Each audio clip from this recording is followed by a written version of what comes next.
देखिए अब होता क्या है कि जब जल को गर्म करते हैं तो ज्वाला के पास का जल गर्म हो जाता है। यानी जब इस जल को हम लोग गर्म करेंगे प्यारे बच्चों, तो ज्वाला यहाँ है ना जी? Yes sir. तो ये जो ज्वाला है तो यहाँ से हिट जाएगा, तो जैसे हिट जाएगा तो ये वाला जो क्षेत्र है और इतना का जो जल है ये क्या हो जाएगा, थोड़ा ज्यादा गर्म हो जाएगा। क्या हो जाएगा?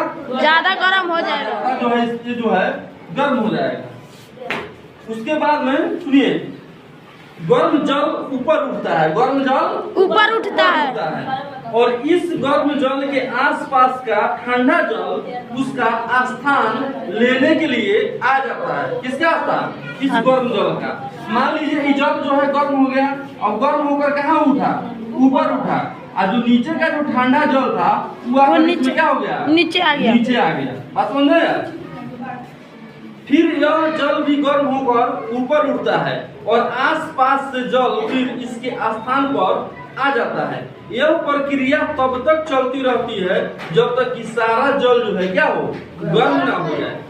उष्मा स्थानांतरण यानी उष्मा ट्रांसफर की इस विधि को हम लोग प्यारे बच्चों संवहन के नाम से जानते हैं। किसके नाम से जानते हैं? संवहन। संवहन के नाम से जानते हैं। अब आपको समझ में आ गया होगा कि जब हम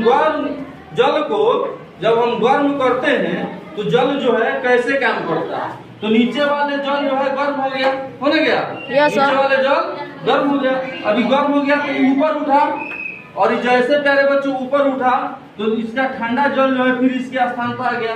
ये प्रक्रिया तब तक चलती रहेगी जब तक पूरा जो है इस बीकर का, इस गोल पेंदे का फ्लास्क का जो जल है वो गर्म नहीं करता है। और इसी प्रक्रिया का नाम हम लोग संवहन देते हैं। क्या देते हैं? संवहन। सभी लोग को समझ में आया?